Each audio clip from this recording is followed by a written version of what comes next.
Hey, what's up, team? I've got a lot on my mind today. Specifically, I'm thinking about a tool that will allow me to explore sound in a safe and controlled fashion. In other words, I can shape the tone in any way whatsoever, adding depth or clarity or warmth, but with no negative audio consequences. That would be the most incredible thing. I mean, think of it.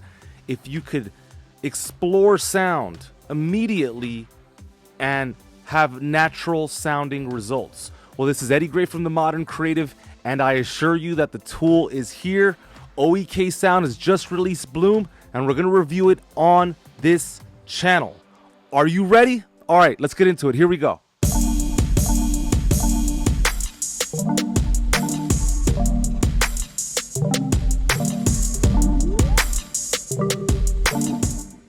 Bloom by OEK Sound. Because this is one of those plugins that's not that easy to understand, we first have to talk about what it's not. This is not a dynamic EQ, certainly not a saturator, and it's not a multi-band compressor.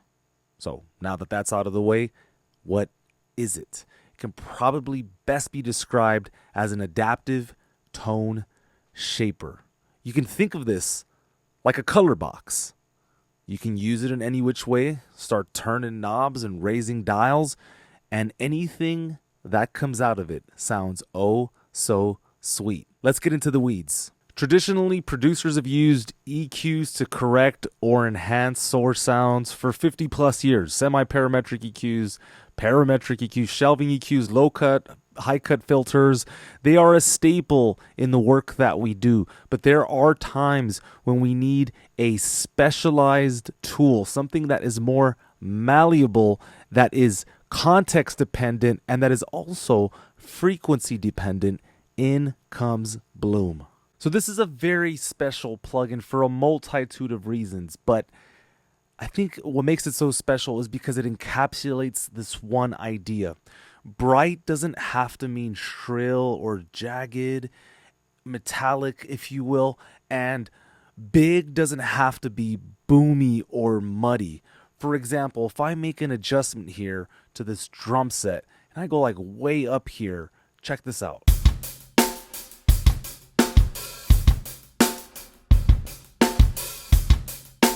If you were to do that with any standing EQ, it would be a nightmare.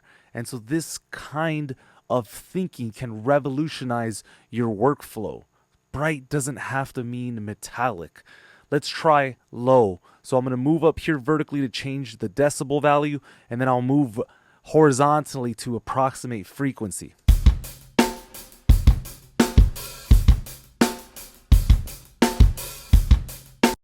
If you're looking for a more intense sound, you can take the amount knob and go into the squash section here.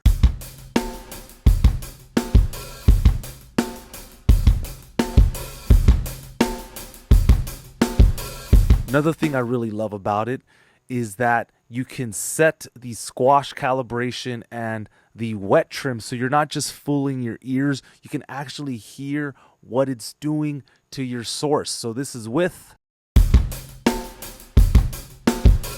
and without.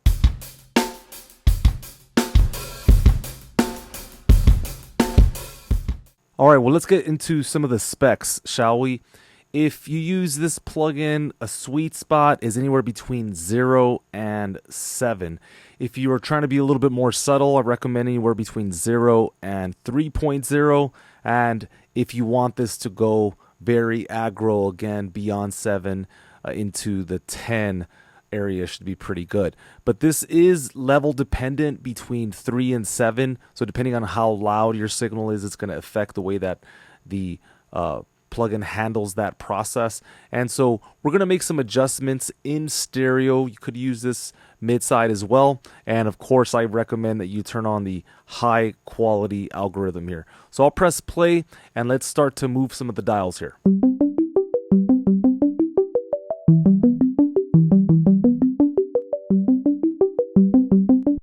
So that is such a beautiful warmth that I'm getting. It's very natural as well.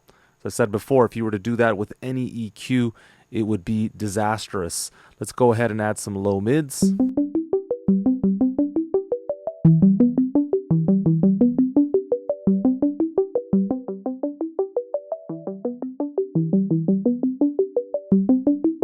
Yeah, I'm absolutely falling in love with this. I just love that I can go straight to the source sound. I don't have to kind of calculate anything in my brain.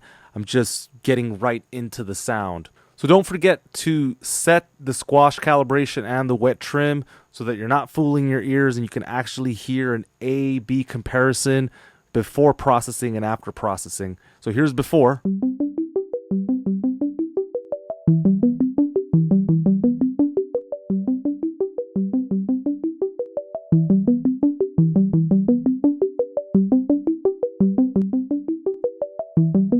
It is absolutely lovely. It's so subtle. When I was using it on the drums before, you could also use it in a very, very deliberate and aggressive way. I am absolutely blown away by it. So one of the things that I really like to use is what's called include mode and exclude mode. So include, obviously you kind of decide what you're going to process. So let's say we want to go really heavy on the low end here and the low mids.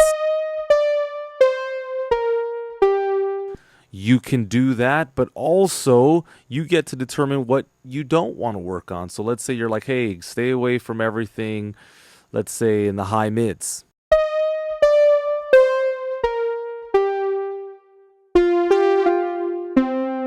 All right, we can take away the low end here.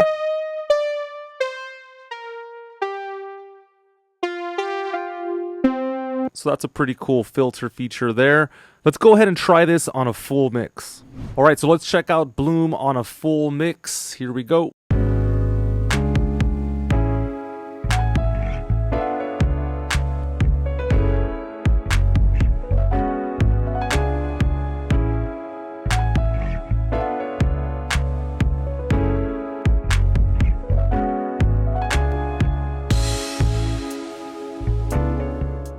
So this is for a Spotify playlist, and so we had to be really careful to kind of remove all the low-end information here.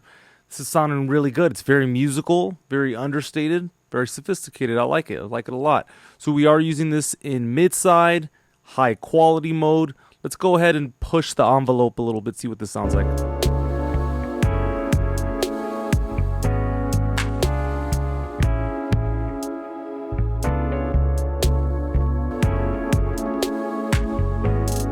So yeah, 7 is definitely the sweet spot.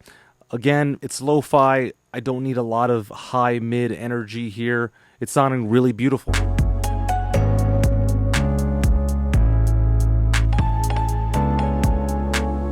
I'll unlink the stereo connection here just to, perhaps get a little bit more stereo width. If I want to control the mids, I click here. If I want to control the sides, I can click here. And if I want to focus more on the sides or the mids, you can do that here.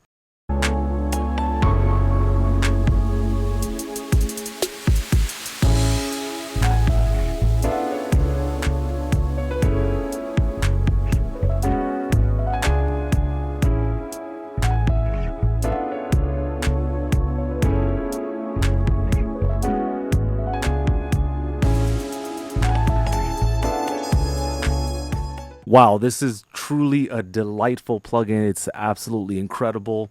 I'll tell you what, this year when I was working at the NAMM conference, I went by the booth to say what's up to all the fellas from OEK, and I was blown away by the receptivity. Like, everyone was so excited about getting their hands on this plugin. It's a very deep plugin, has many user cases, and I can't wait to hear about what you think about it. I want to know how this plugin is received in today's marketplace. Thank you to OEK for sending me this plugin, and thank you to you for watching this video. Thank you for subscribing and commenting. Thank you for all the support. This is Eddie Gray signing off. Bless everyone. Stay up, stay happy, and I will see you on the next one. Cheers. See ya.